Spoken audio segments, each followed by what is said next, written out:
इन्होंने कहा कि ये कष्ट है क्योंकि वो सुकुमार है। देखिए, कभी कभी स्वरूप को देख करके व्यक्ति के बल का अनुभव नहीं किया जाता। रूप कोमल दिख रहा है और रूप कोमल है, लेकिन करनी कठिन है। और रूप कोमल है, जैसे माता सुनैना कह रही है, कोई न बुझाए कहाय गुरु पाही, और ये बालक असहठ भाली। नहीं, ये बालक हैं, ये धनुष को नहीं तोड़ पाएंगे। तो सखियों ने कहा ना, रवि मंडल देखत लघु लागा, लेकिन उदय तास त्रिभुवन तम भागा, मंत्र परम लघु चासु बस, विधि हरि हर सुर सर्व, महामत्त गजराज कहूं बस करी अंकुश खर्व। ये सखी ने बताया, और जब बताया तो सखी बचन सुन भई प्रतीति, मिटा विषाद। विषाद माने दुख, और यही दुख जानकी को था। तो जानकी राजा जनक के प्रण के विरोध में नहीं है, लेकिन प्रण कठोर है। जहाँ कठोर है वहां थोड़ा सा कष्ट तो ही जाता। अच्छा चलो, थोड़ा सा तो आया न, पूरा सही, तो थोड़ा कष्ट है। और जहाँ कष्ट है तो इसका मतलब कुछ न कुछ गड़बड़ है। मैं फिर एक आपको अर्धाली दे रहा हूं। जिस समय न कसिक देख, अब उनको वरदान था कि जो मन में रचेगा वही पति मिलेगा। तो न कसिक देख अमुख कै शोभा, और सुमिर पितापन मन अति क्षोभा। क्षोभा माने कष्ट, क्षोभा माने ये समर्थन है कि विरोध है प्रण का। और एक डाली देखो, सीता की उससे है, नीके निरख नयन भरी शोभा।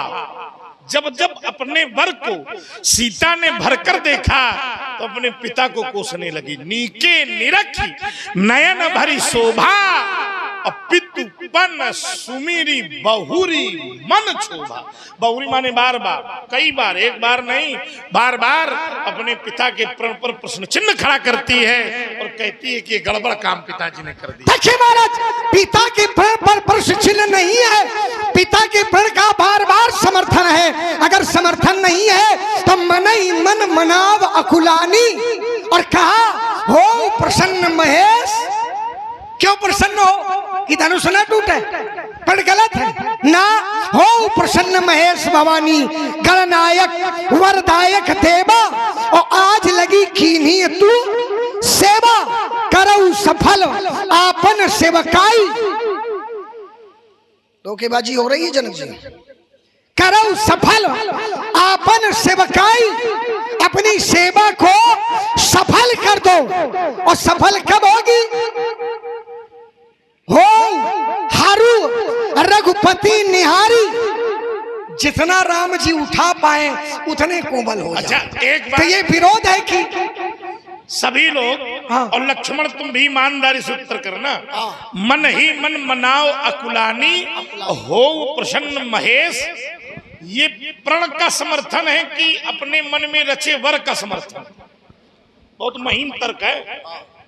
हमारी लड़ाई प्रण पर चल रही है, वर पर नहीं चल रही है।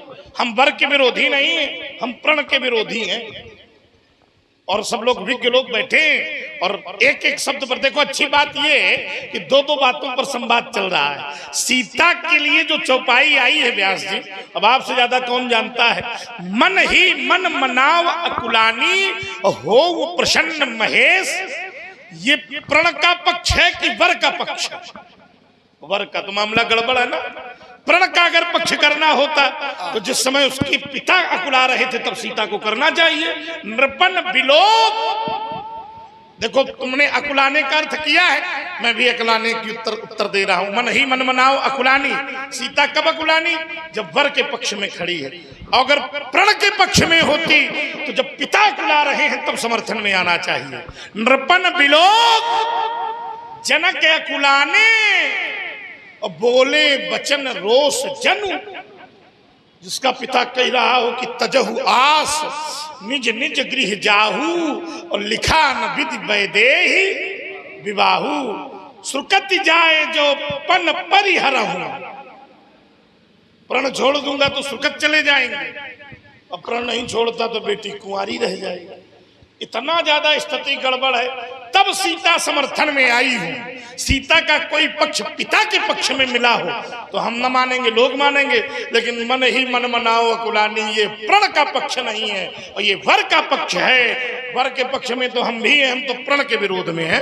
प्रण के विरोध में सुकृत जाय, सुकृत माने पुण्य, हमारे पुण्य चले जाएंगे अगर हम प्रण को त्यागेंगे, पुण्य चले जाएंगे। जिस कार्य को त्यागने में पुण्य जा रहे हो उस कार्य को सुरक्षित रखना चाहिए कि नहीं?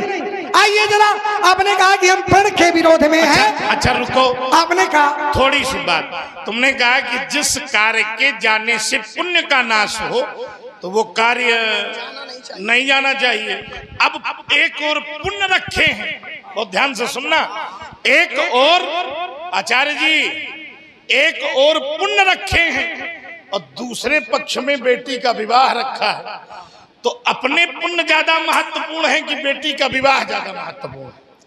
भाई जब पुण्यों की समीक्षा हुई तो निज के पुण्य और बेटी का विवाह दोनों में आप किसको महत्व देंगे? बेटी का विवाह। अब इससे ज्यादा स्वार्थी कौन हो सकता है जो अपने पुण्य में बिटिया। देखिए महाराज, राजा जनक की जो पुत्री है जानकी, ये क्या है? ये भी तो जनक के सुकृत ही है। जनक सुकृत मूर्ति वैदेही। आवास बेटे बहुत बढ़िया। जनक सुकृति, सुकृति माने पुण्य, तो पुण्य त्यागना नहीं है। क्यों? क्योंकि पुण्यों का प्रताप ही जानकी है, और जब हमारे पुण्य नष्ट हो जाएंगे तो जानकी का क्या होगा? अब रुक जाओ, पुण्य नहीं जाना। अब यहाँ पर राजा जनक ने दोनों को अलग किया है। सुकृति जाए जो पन पर ये रहो, बेटी को अलग रख दिया है और सुकृत को अलग रख दिया है। भाई प्रण जो किया है ये राजा जनक ने अपने निज हित के लिए किया है, और उसका प्रमाण भी रामचरितमानस में मिलता है। सोई पुरारी को दंड कठोरा, राज समाज आज जही तोरा, तो त्रिभुवन जय समेत वैदेही, और बिनहि विचार बरहु हट। तो ये बरहु हट, राजा का हट अच्छा नहीं होता, देखिए महाराज, स्त्री का हट अच्छा नहीं होता।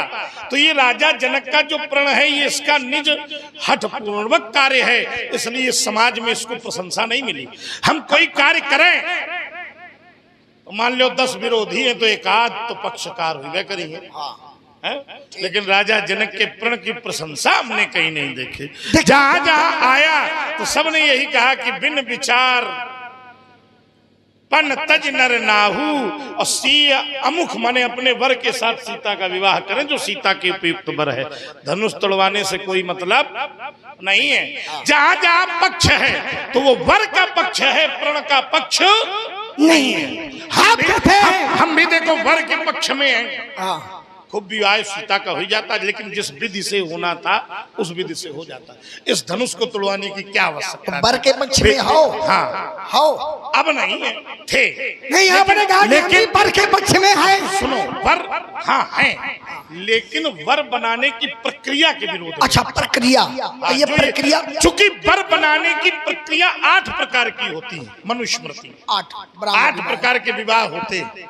ध्यान देना, बड़ा महीन, थोड़ा समय प्रवेश करा रहा हूं, दिशा बदल रहा हूं। विवाह की 8 प्रक्रिया है, 8 प्रकार के विवाह हैं। उसमें पहला विवाह ब्रह्म विवाह है, और अंतिम विवाह राक्षसेन विधानेन।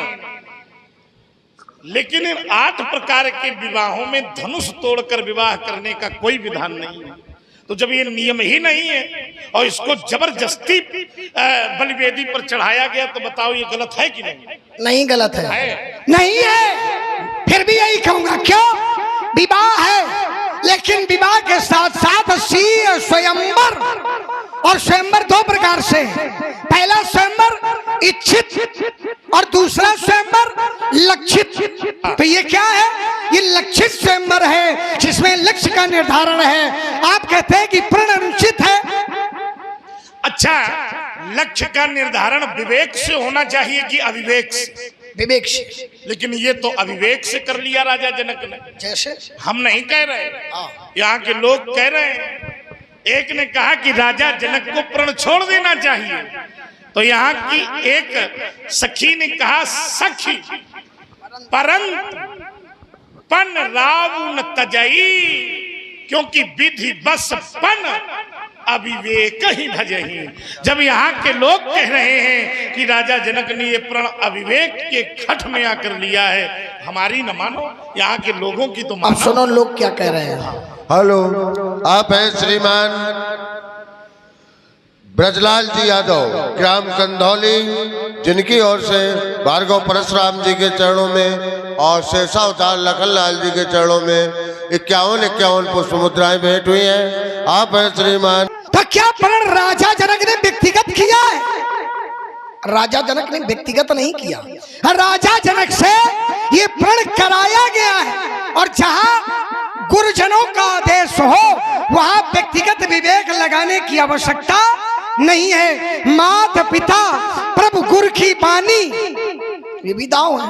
माता पिता प्रभु गुरु की बानी, विनय विचार करिए शुभ जानी, उचित किए अनुचित किए विचारू, तो धर्म जाय सर्पातक मारू। और गुरुदेव का आदेश है, गुरुदेव भगवान शंकर, और शंकर जी ने क्या कहा राजा जनक से, धनुर्मदीयम ते गए है पूजितम तो पूर्वजई, तस्य प्रतिज्ञा त्वया कार्या तोलनाए भंगाए चा। ऐसा पढ़ करो, धनुष जो मेरे द्वारा दिया गया था, जिसको तुम्हारे पूर्वज पूजते रहे, देवरात को जो दियो हर्षित हृदय महेश, इष्टमान पूजत रहे मैथिल सब नरेश। जो मेरे द्वारा दिया गया था, पूर्वज तुम्हारे पूजते रहे, 10 प्रतिज्ञा, उसकी प्रतिज्ञा करो। तो यह कार्य, ये तुम्हारा ही कार्य है। और कार्य क्या है? तोलनाए भंगाए चा, इसका खंडन करवा डालो। किसने कहा? ये भगवान शंकर ने कहा। अगर गुरुदेव के द्वारा कहा गया तो फिर हमें अपने विवेक को लगाने की आवश्यकता नहीं है। संसार अनुचित कहे, लेकिन हमें गुरुदेव के द्वारा प्रण कराया गया है, तो प्रण पर अडिग रहना है। इसका हम विरोध इसलिए आज नहीं करेंगे कि क्योंकि तुम कह रहे हो, और चाहे जितना बड़ा महारथी हो, इसको हमने बड़ी जोर से तिरस्कार किया इस पक्ष का, क्योंकि ये जो श्लोक है ये आज के धरातल पर प्रमाणित नहीं होता है ना। ये सत्यार्थ प्रकाश का श्लोक है। अब कोई आगे आकर कुछ भी लिख दे, बाकी परशुराम चरित्र पर हम इसको स्वीकार नहीं करेंगे। 4 वेद, 6 शास्त्र, 18 पुराण, 128 उपनिषदों में कहीं कोई प्रमाण ठीक हो। तुमने कहा कि शंकर जी ने आदेश दिया, अरे शंकर जी आदेश दें तो परशुराम विरोध ही क्यों करेंगे? तुमने, आइए थोड़ा सा मैं एक पक्ष बना के दे रहा हूं, मैं तुम्हारे इस पक्ष को मानने को तैयार नहीं हूं। तुमने कहा कि उचित की अनुचित किए विचारू, और धर्म जाए सिरपातक भारू। क्योंकि वकील साहब बैठे और आपको रामचरितमानस का बड़ा बोध है, व्यास जी बैठे, 2 लोग तो ऐसे बैठे ही हैं कि हम कितनी भी गंभीर यात्रा करें तो आप लोग वहां पहुंचेंगे। ये अर्धाली रामचरितमानस पर भरत जी कह रहे हैं, माता पिता प्रभु गुरु के बानी, विनय विचार करी शुभ जानी, उचित की अनुचित किए विचारू, और धर्म जाए सिरपातक। तो भरत जी के गुरु ने कहा कि तुम कार्य करो, और सिद्धांत है कि उचित की अनुचित किए विचारू। तो क्या भरत जी ने बिना विचार के वो आदेश मान लिए? नहीं माना। तो फिर उनका धर्म जाना चाहिए। चला गया भी तो कोई समस्या नहीं है। क्यों? एक क्षण, अभी पूरी बात होने दो, जाने दो। तो क्या भरत जी का धर्म गया? और सिद्धांत कहता है कि उचित की अनुचित किए विचारू, और धर्म जाए सिरपातक। धर्म, भरत जी का धर्म नहीं गया, उचित अनुचित का विचार भी किया, अपना पक्ष भी रखा, लेकिन धर्म नहीं गया। क्यों धर्म नहीं गया? शास्त्रकार ने कह दिया कि जो न होत जग जन्म भरत को, जो न होत जग जन्म भरत को, तो सकल धर्म धुरी धरनी धरत को। अगर भरत का जन्म ना होता तो धर्म नहीं, जो सकल धर्मों की धुरी है, जो धर्म को धारण करने वाले हैं, ऐसा क्यों? जबकि सिद्धांत कहता है कि उचित की अनुचित किए विचारू और धर्म जाए सिर पातक। भरत जी ने चारों की नहीं मानी तो धर्म नहीं गया, पाप। अरे गजब रे गजब। राम जी कहते हैं, ध्यान देना जरा, क्योंकि राम भरत के प्रेम की व्याख्या सरस्वती भी नहीं कर सकती। राम जी कहते हैं कि भरत, तुम्हारे विषय में जिसने गलत कहा होगा या गलत सोचा होगा, उसका यह लोक भी जाएगा और परलोक भी चला जाएगा। व्यास जी, तो वहां दो पात्र थे जिनका मुंह नीचा हुआ, क्योंकि दो ही पात्रों ने भरत जी के प्रति कुभाव लाया था। मैं गुप्त की हूं, एक निषाद राज है, एक को आप लोग पहुंचे। दो पात्र हैं जिन्होंने भरत जी के प्रति कुभाव लाया था। पाप नहीं, मिट्टी है पाप प्रपंच सब, अखिल मंगल भाल। व्यास जी महाराज, जाओ तो आ जाओ, ज्यादा देर की यात्रा नहीं है, तो जितना है थोड़ा रसपूर्ण बने। भरत जी, तुम्हारा नाम लेने से ये लोक और परलोक बनेगा, भरत भरत कहने से पापों का प्रपंच छूट जाएगा। अब भरत जी ने ही नहीं मानी, और तुम कहते हो उचित की अनुचित की ये विचारू। नहीं मानी। क्यों नहीं मानी? क्योंकि भरत जी के लिए धर्म निरपेक्ष है और राम सापेक्ष है। धर्म निरपेक्ष है। और राम क्या है? भरत जी कह रहे हैं धर्म न अर्थ न काम रुचि, मुझे नहीं चाहिए। अगर धर्म चला भी जाए तो चला जाए, अर्थ न धर्म न काम रुचि, गति न चाहो निर्वाण, जन्म जन्म रति राम पद, यह वरदान ना आन। अच्छा, और शास्त्र कहता है तजिए ताई कोटि बैरी सम, यद्यपि परम स्नेही जाके प्रिय न राम। अब इसको थोड़ा संभालो, मैं प्रहार करने जा रहा हूं। तुमने कहा भरत जी को धर्म नहीं चाहिए, राम चाहिए। धर्म निरपेक्ष नहीं, धर्म निरपेक्ष है, राम सापेक्ष है। और राम क्या है बेटा? राम विग्रहवान धर्म। राम भी तो विग्रहवान धर्म ही है, तो फिर ये सापेक्ष और निरपेक्ष कहाँ आ गया? दोनों में अंतर हो गया ना, थोड़ी बुद्धि के कपाट खोलने पड़ेंगे। यहाँ भरत जी धर्म निरपेक्ष हैं और राम जी धर्म के विग्रहवान रूप हैं, तो क्या राम को धर्म से अलग माना जाएगा? देखिए, अभी आप फिर विचार करना पड़ेगा। बिल्कुल करेंगे। विचार क्या करना पड़ेगा? यहाँ प्रत्यक्ष में राम है, यहाँ प्रत्यक्ष में राम है, और राम के लिए कुछ भी छोड़ना पड़े तो आप छोड़ दीजिए। क्यों?